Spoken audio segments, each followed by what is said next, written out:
Hello beautiful soul! Welcome back to my channel. This is my channel for Japan, Kabayan Taurus.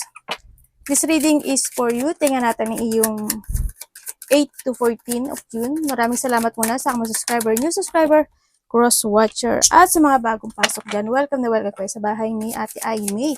Salamat din sa nakataba ng puso ninyong mga comments at sa mga nagpa-personal reading. Marami pong salamat. Kung gusto niyo na energy niyo lang talaga, ang gusto niyo makuha natin, all the details para sa personal reading ay nasa ibaba ng video na ito. This is a general reading, kunin mo naman sa'yo at itapon ang hindi naman sa'yo. Maaring vice versa, energy mo, energy ng person mo, energy ng malapit sa puso mo. Nangyayari or mangyayari pa lang. Use your own intuition, labakan natin ang ating isipan. Energy reading tayo, ano man ang edad mo, ano man ang gender mo, ipasok mo ang sarili mo. Kung hindi mo to energy, huwag mo ipilit. Maaring sa iba, nangyari na to, sa iba is sa mga susunod na araw ay mga gaganap o mangyayari ito. Meron tayong Virgo, Capricorn, Gemini, Libra. Anak, nandiyan ka na naman sa mic ni Mami. Alis yan. Ano ba? Aso ko dami yun. Okay. May magtatapos sa buhay mo. There's something ending. There's a loss. Then ako nakikita. Iba't iba ang klase ng loss. Ipasok niyo yung sarili niyo. There's a loss, may magkakaroon ng transformation sa'yo or maaaring magkakaroon ka ng mga reflection from the past situation mo na medyo na para ang dami mong nasayang na panahon at na oras, kumbaga ganon. Iba dito is maaaring may mga mararamdaman kayong ano dito? Illness or may taong may sakit or feeling daruy or feeling mabigat ang pakiramdam, ganyan. Pupudayo. May mga depression, hope, hindi lahat kayo is magkakaroon ng depression. Siyempre, baka sa trabaho mo, diba? Baka sa relationship mo, sa iba sa inyo. Yan, may konting delay sa ibang aspekto ng buhay mo.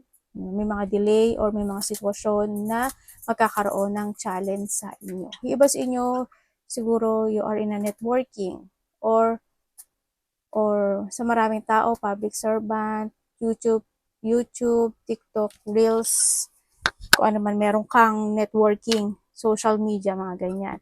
O kaya is may mga pagpunta sa maraming tao, sa mataong lugar. O kaya nasa place ka ng mataong lugar, ganyan. Pabrika, office, ganyan. Or a teacher, maaaring ganun sa iba. O kaya, mga ganun sitwasyon. No? Ang nakikita ko rin is iba is artista. Kumbaga kasi may taong sikat din ako nakita. Or in a public, ganyan. May mga kasiyahan ako nakikita or handun din yung situation na may taong matigas ang ulo. Meron ako nakikita na hindi ko alam kung ano yung aayusin nyo. May mga papers, documents ako nakikita na maaring government something or may mga official building situation ako na nakikita. Baka may aayusin kayo, apartment, kung ano man yan, o need mong ayusin. No? Minsan may mga time, hindi ko alam kung ikaw is hihiwalay or may someone na hihiwalay. Kasi may paghihiwalay ako na nakikita dito. No? Maaring ihiwalay mo yung sarili mo sa ibang tao. O kaya may taong hihiwalay o magkakaroon ng paghihiwalay sa iba. May taong mataas ang ego. Yun na nakikita ko dito. Mag-ingat din kayo kasi ay namatay yung kandila ko. Mag-ingat din kayo kasi is may nakita ko na pwedeng may mawala. Yan, maaari may mga mahulugan kayo ng gamit, ng mga valuable things, o kaya manakawan kayo, ganyan.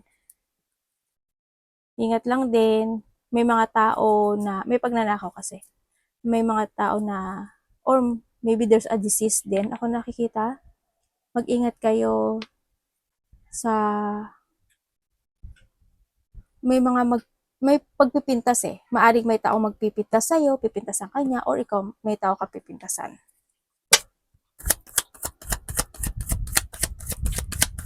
Pero may transformation, may pagbabagong mangyari talaga. As in. Energy nito, may nagbago. Ayun, ayun. Energy mo.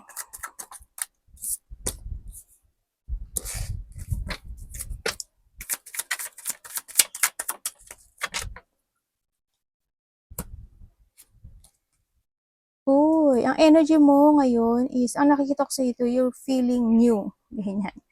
You're feeling nagkaroon ng isang bagay, isang sitwasyon sa'yo na nasolusyonan, kumbaga. Parang may dumating sa buhay mo na ikina-excite mo. May dumating sa buhay mo na ikinasigla mo, ganyan.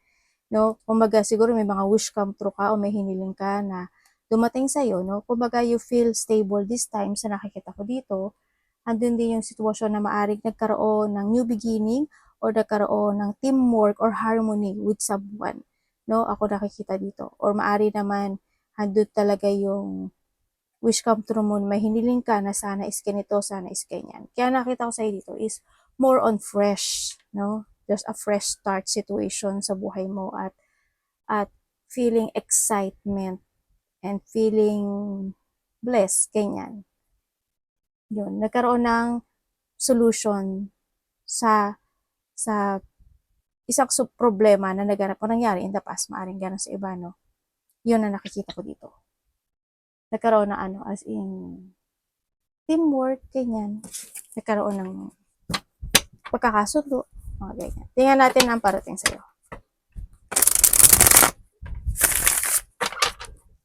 Satisfy ka this time sa nakita ko dito. Either sa'yo emotional, ganyan. May mga emotional fulfillment, happiness,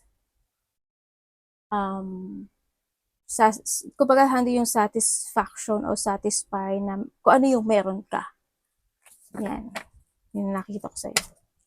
And, tingnan natin ang parating.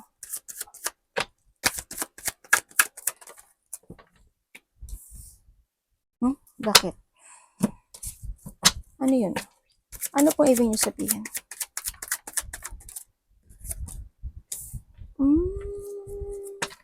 Okay.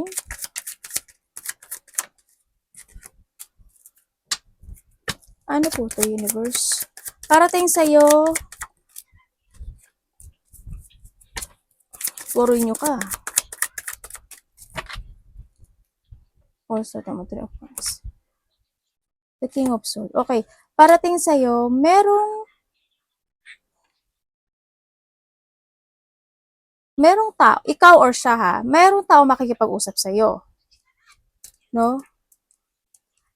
Itong tao na to, pagkausap mo tong tao na to, you feeling ano alam mo yung parang kang superhero or Wonder Woman na para sa kanya kaya mong gawin ang lahat. Ganon ang nakikita ko sa'yo. No? Kung sino man siya ha, sa buhay mo. Sabihin ko sa'yo ha, meron tayong Scorpio, Gemini, Libra, Gemini, Libra, Aquarius. Tatatawa ko sa sarili ko. Pisces, Cancer, Scorpio. Nandito pala lahat? Ba't nag-ano pa ako? Andito lahat. Ay, hindi. Hindi. Oh, meron din pala. Meron din palang Aries Leo. Andito lahat. Kasi andito si Magician. Lahat ang ilapitahan dito. Yun ang nakikita ko sa iyo, no? Yun ang parating sa iyo. Yung may-ari may taong makipag-usap sa iyo, ganun, na you feel happy. Sa iba dito is magkakaroon kayo ng connection with someone new. Sa iba dito is your manifestation is para marireceive mo yung manifestation mo na matagal na gusto mo. Sa iba sa inyo ha. And then also, ang nakikita ko dito, good news May parating na good news sa'yo. Kasi you feel peaceful. Ang nakita ko, you feel happy. There's an achievement din. Good news and achievement. Ako nakikita. You feeling new, ganyan. Iba dito is new love life, ganyan. Iba dito is new opportunity, new communication, ganyan. New excitement, and also is ang nakikita ko sa iyo, meron kang isang bagay o isang sitwasyon na didesisyonan na gustong-gusto mo at magiging devoted ka doon. Yun na nakikita ko sa'yo. Yun, parang handun din yung sitwasyon na mag-experiment ka sa kanya o mag-experiment ka doon sa sitwasyon na yun. O maaring sa work mo, maaring sa passion mo, maaring sa creation mo, maaring sa love life, mga ganyan. Handun ka sa sitwasyon na yun. Kumbaga, sa iba sa inyo is there's a miracle coming sa'yo, sa buhay mo. Andito rin yung tao na may tao rin ako nakikita dito na magiging super care sa'yo or ikaw magiging super care sa nakita ko dito. Yun. Maaaring magkakaroon ng connection din with someone na a mother figure, ako nakikita, or vice versa. Yan, a mother figure. Yung iba sa inyo, maaaring nakakonected ka sa, kung titinan ko dito, ang dami pang well-wisher no? Also, may mga parating sa'yo, no? Iba sa inyo, may mga parating sa inyo na bago. Either opportunity or love. Yun na nakikita ko sa iba. And you need to choose very carefully when it comes to on. Kasi, iba sa inyo makaka-receive kayo or magkakaroon kayo ng connection when it comes to internet. Ganyan. O kaya may makikilala kayo mga bagong tao. Pero, mag-choose ka ha, na isa lang ha, sa nakikita ko dito. Siyempre, ang nakikita ko rin dito ay, ayun, ano may sasabihin ko kanina, naputol eh. May iba sa inyo siguro, there's a connection na maaring magkaiba kayo ng language, o kaya nasa ibang bansa siya, ikaw nasa ibang bansa, or ano siya, foreigner, ganyan. Anong dapat iwasan ni Taurus? Ay, kala ko, namatay yung iPad ko. Dapat niyang iwasan.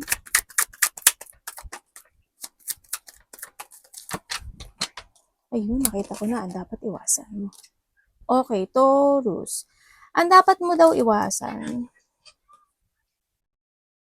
Okay, iwasan mo ang isang sitwasyon na like a moody type, tapos yung tampo-tampo effect, tapos yung mga bagay na mag-aalangan ka, kumbaga, o maging pasaway, or iwasan mo yung ma-hold ka ng nakaraan, ganyan. Kumbaga, may mga past situation na kailangan talaga kalimutan, o may mga past situation na kailangan nang i-let go, you need to move on na, kumbaga. Iwasan mo din yung mga, yung hindi magkaroon ng harmony, or conflict, ganyan. Iwasan mo yung mga conflict, mga tao na kung ayaw nila sa'yo, ayaw mo rin sa kanila, ganyan. Pero, kumbaga, harmony and peace. Kailangan dito is a peace. Iwasan mo rin na masyadong magkaroon ka ng thinking of maging exaggerated, ganyan. Yung selos, iwasan mo din yan. Yung ninglangin yung sarili mo o maninglang, iwasan mo din yan. Yung hindi ka maging totoo sa sarili mo o hindi ka maging totoo sa isang tao, iwasan mo din yun. Ha? Iwasan mo na magbangka sa dalawang, ano ba yun? Dalawang ilog, tama ba ako? Kung ano man yung kasabihan na yun, iwasan mo yun. Iwasan mo yung mga tao na mangloloko, syempre. Yun. Iwasan mo maging, ano ba to? Yung magpabaya. Yan. Iwasan mo magpabaya sa mga taong mahal mo sa buhay o sa mga tao na pinahalagan mo. Syempre, you need to follow your heart in a good way. No? Dito. Kung may mga idea ka na gusto mong gawin, umpisahang muli, o simulan, gawin mo. Yun ang sinasabi dito. Iwasan mo yung makipagkumpetensya. Alam mo yun? Halimbawa, makapagtalo, ganyan. Makapagkumpetensya sa isang sitwasyon. Mga ganyan. Love. Tingnan natin ang iyong love. Ay, ano ba yan? Ba, may nagkaroon ng reconciliation? Tingnan natin. Or someone want a reconciliation.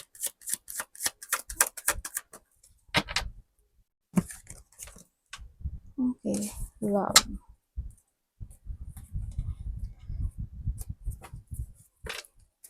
Ano po to, universe?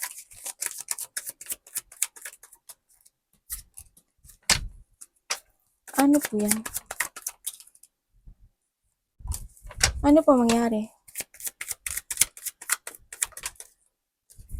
Wala, 4-5 ka, oh. May tao makikipag-communicate sa'yo. Ano, may bigla ang nangyari?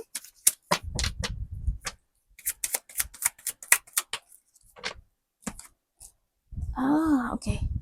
Okay, when it comes to a love, nagkaroon man ng ending in this relationship, sa nakita ko dito, isa sa inyo hindi nag-end eh. Maaaring ikaw or someone is not nag-end.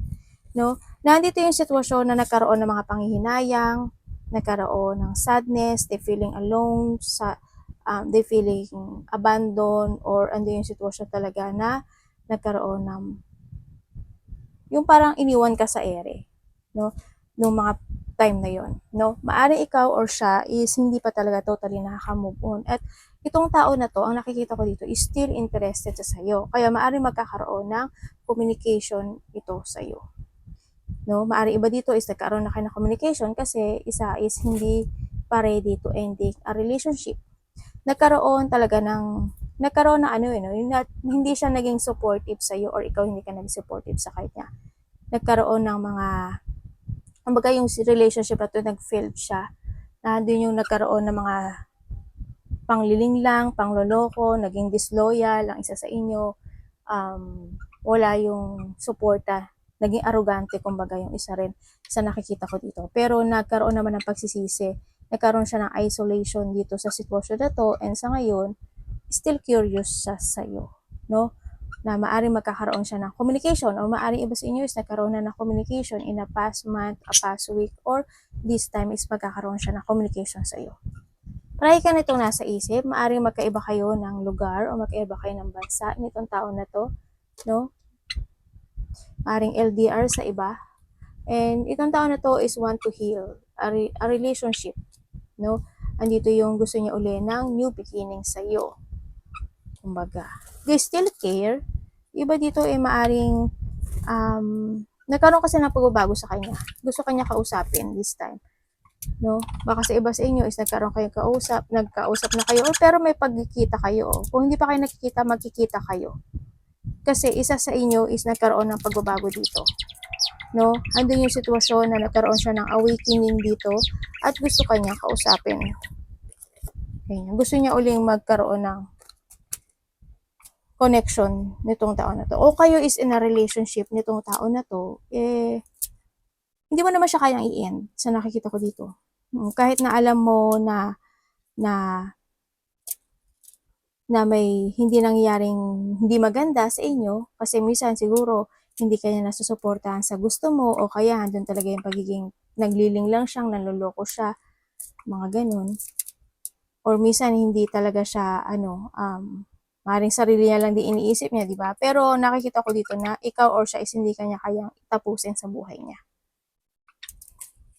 Yun na nakikita ko dito. Parang nahandun siya siguro sa kung aalis ako dito, nakakapanghinayang naman. Kung aalis ako dito, di ba? Baka pagsisihan ko. Nahandun siya sa sitwasyon na yun. Oy, anak, hindi pwede.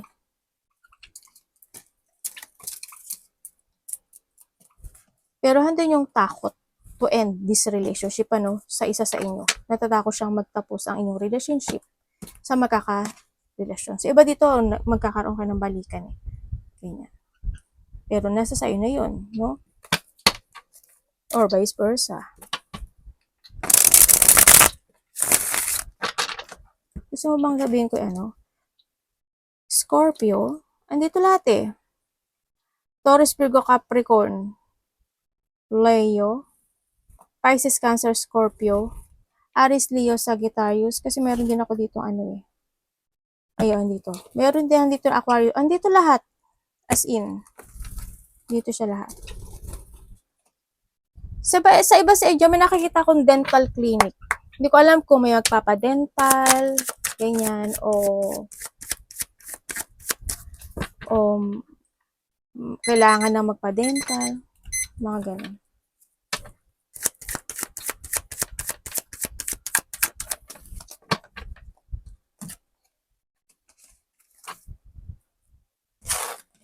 Sa money mo to ha. Into your money, Taurus. Money. Ay, ganun. Sa money mo, medyo hirap ka. Sa money mo, medyo hirap. Kumbaga, handun talaga yung mga sitwasyon na may mga responsibilidad. No? Kumbaga, nagiging mabigat yung money mo this time. Medyo hindi ko nakikita na organize yung money mo. No? This time. Kasi is more on lack of success ito. Ganyan. Hindi magiging masaya sa iba sa inyo. Sana hindi mo to energy, no? And siguro kung ito yung lumabas dito, siguro ito na yung panahon na kailangan mo i-organize yung pera mo. Kumbaga, wag lang basta-basta maisipan, kumbaga ganun. Siguro hindi naman sa totally maisipan, siguro meron ka lang talagang responsibilidad na kailangan mong bigyan o tulungan o 'di ba? Meron kang pinasan na isang sitwasyon sa buhay mo, kumbaga, na maaring hindi naman kailangan or kahit na kailangan man siya, wag naman yung buhos lahat, no? Sa nakikita ko dito. Yun, wag naman ganun. Kasi maaring hindi rin siya magiging maganda. Ito yan. Maging organized ka, no? Kasi mahirap din ang buhay. Okay, maglalagay ako ng ibang ng ibang meaning. Ano ito? Message. Sa nakita ko dito, nagkaroon ng pag-aaway or magkakaroon ng pag-aaway ito sa conflict, battle, or unhappy situation. Ano?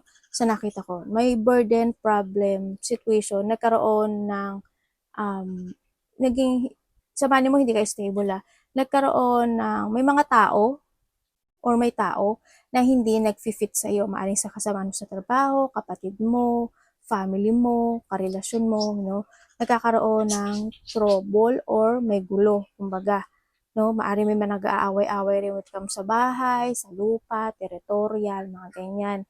And nandito rin yung sitwasyon na nakita ko na nagkaroon ng kanya-kanya sa iba o may nagkanya-kanya na. And then, sa iba dito is may nagtataas ang ego, tulad ng sabi ko kanina, may very defensive na tao. You feeling unwelcome in a situation, maaring sa trabaho mo or sa kaibigan mo, sa kapatid mo, sa pamilya mo, o sa relasyon mo. May mga ganon. And then, syempre, handoon yung insecurity, no? Maybe ikaw or someone is nagkakaroon ng insecurity sa'yo. Ganyan. Nagkakaroon, may mga sitwasyon na pwedeng makancel. May mga sitwasyon na hindi magiging masaya. Ganyan. Sana hindi kayo ito, energy na to. Kamusta po ang career? Kumbaga, sa iba is lack of teamwork, ganyan, lack of support. Yung mga taong hindi sila very supportive sa'yo at ayaw nila sa'yo talaga. No? Or ikaw, to ha?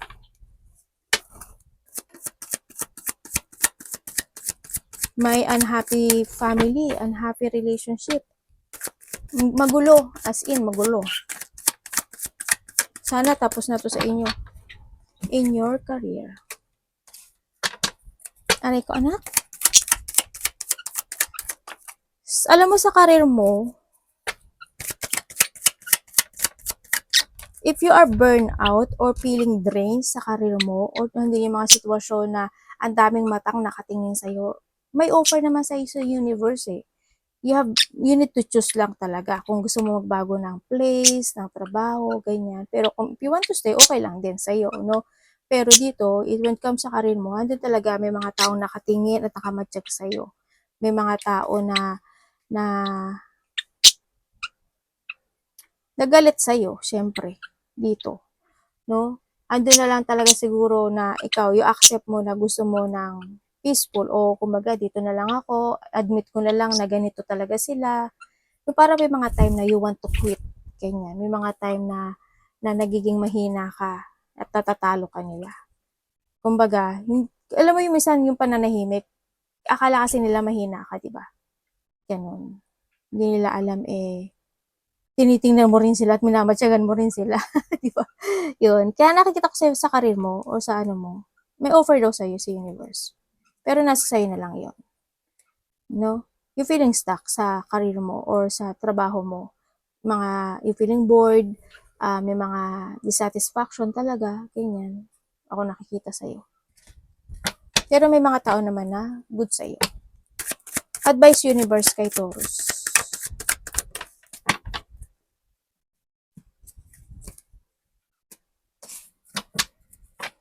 Mag-trust ka daw sa intuition mo, pero kung gusto mo magstay ka.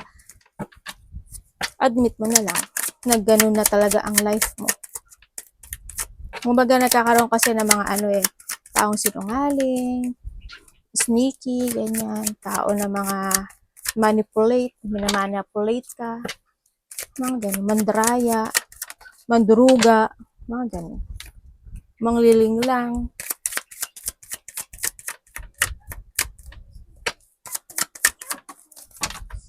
Okay, when it comes sa iyong advice. Sa advice mo, you need to commit to love more yourself, no? Sinasabi dito. Siyempre, sinasabi rin dito na mag-trust ka sa intuition mo and you need to commit the person who you love and value it. Sinasabi rin dito, no? And siyempre, huwag makakalimutan yung sarili mo. Siyempre, yung mga mahal na tao sa'yo. So, iba dito may mga new commitment, or love. Kasi andito siya. Also, we have the sun and sun. No, maaring may tao dito na nagbibigay sa'yo ng kasiyahan. No, ako nakikita sa'yo dito. Pero handun pa rin yung takot o kaba, maari. No? Kumbaga, may tao dito na you feeling relaxed, you feeling peace, you feeling supportive, you feeling, alam mo yung parang binuhat ka niya sa taas na. Ganun, parang yung ganun. Yun. May tao ako nakikitang ganun. And then, syempre, or maybe sa iba sa inyo is, may mga tao na very supportive sa lalo na pagdating sa iyong trabaho, no? Ang nakikita ko rin. May mga bagong tao ka makikilala sa place mo. Maaring karelasyon ito sa kasama sa trabaho. May mga tao na marirecognize ka nila, no? Or mas pakikilala ka pa. Sa iba naman sa inyo is, ang nakikita ko dito, may kasiyahan, no? May mga kasiyahan, recovery, enlightenment. Sa iba naman sa inyo is attraction. Nagkakaroon ka na attraction. Kumbaga, hindi yung ma-attract mo yung luck this time, o kaya may mga ma-attract ka na tao, no? Or nahandun din yung iba dito is parang magkakaroon kayo ng level up when it comes sa trabaho. Ganun. Or maybe sa iba naman handun yung pagbabalik ng inyong strength, confidence, and pride. Ganyan. Sa inyo level up, sa iba. O kaya naman, ngayon magtuturo ka. Dati hindi ka nagtuturo, ngayon magtuturo ka na sa isang tao. Ngayon nasa level 1 ka lang, ngayon level 2 ka na. Nagkakaroon ka ng ranking, kumbaga. No? Ganun yung nakikita ko sa iba sa inyo. Yun, mahalin mo daw, may good news nga parating sa iyo. Yung iba dito, may kasal ba? Parang either may pag-uusapan with related to a kasal, may ikakasal, o may pupunta kang kasalan. May kasal ako nakikita. Arigato namaste. O pag-uusapan. Arigato namaste, God bless.